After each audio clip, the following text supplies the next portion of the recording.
Ketika sampai di kota Al-Madinah Al-Munawwarah, ada seorang perempuan bernama Asma melahirkan seorang anak laki-laki bernama Abdullah, nama suaminya Az-Zubair ibn Al-Awwam. Maka anak yang baru lahir itu dibawakan kepada Rasulullah SAW. Rasul mengunyahkan kurma dan menyuapkannya, memasukkannya ke mulut Abdullah ibn Zubair ibn Al-Awwam. Ini salah satu bentuk sunnah membawakan anak, ibu membawa anak kepada Nabi. Setelah Nabi tidak ada, membawa kepada al-ulama warasatul anbiya. Lalu kemudian ada seorang ibu bernama Ummu Sulaim. Ummu Sulaim punya anak laki-laki bernama Anas bin Malik.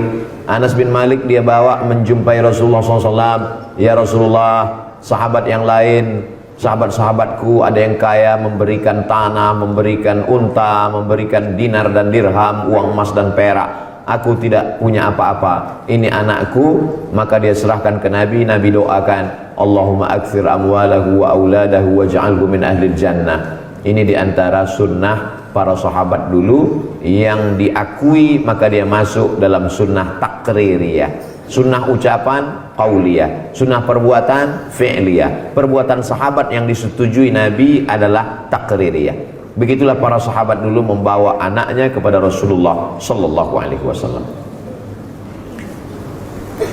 Ibu saya anak pertama, amat sangat memesankan. Dulu kalau libur sekolah, saya disuruh ngaji kepada kakek paman beliau, namanya Syekh Muhammad Ali. Nanti kamu kalau libur ngaji ke sana. Kalau khatam alhamdulillah, kalau nggak khatam dapat barokah aja.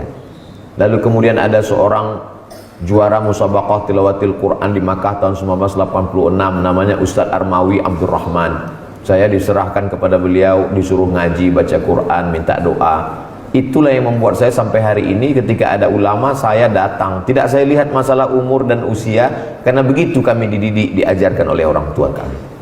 Adapun masalah bisa salaman atau tidak, itu tentu melihat situasi dan kondisi ramai atau tidaknya. Kalau Ustaz Somad ketemu orang kan mudah saja, itu kan sekarang. Kalau dulu ketika kami tahu bahwa ada Syekh Yusuf Al-Qaradawi datang ke Mesir, dia tidak boleh datang. Dia hanya boleh datangnya pada musim panas dan bicaranya di masjid hanya masalah keluarga, masalah politik nggak boleh. Kami dapat kabar Syekh Yusuf Qaradawi katanya sedang ada di Kairo. Langsung kami naik bis rame-rame dengan kawan-kawan pergi menyeberang Sungai Nil sampai ke Ajuzah. Di situ ada masjid yang didirikan oleh anak dari Syekh Khalil Al-Khusari yang kemudian jadi artis taubat. Dia kumpulkan artis-artis taubat. Malam itu kami hadir, Syekh Yusuf Qaradawi menyampaikan tausiah menggelegar berapi-api. Kami nggak paham karena mahasiswa baru.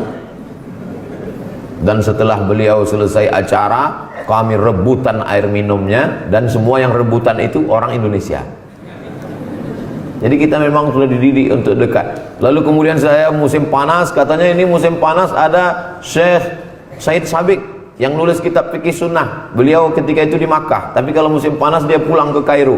Kami pun datang ke Masjid Al-Hadiyul Islami mendengar beliau. Sudah tua sekali, ngomongnya tidak lagi begitu jelas, tapi kami hanya sekedar datang untuk melihat, mendengar, mengambil barokah.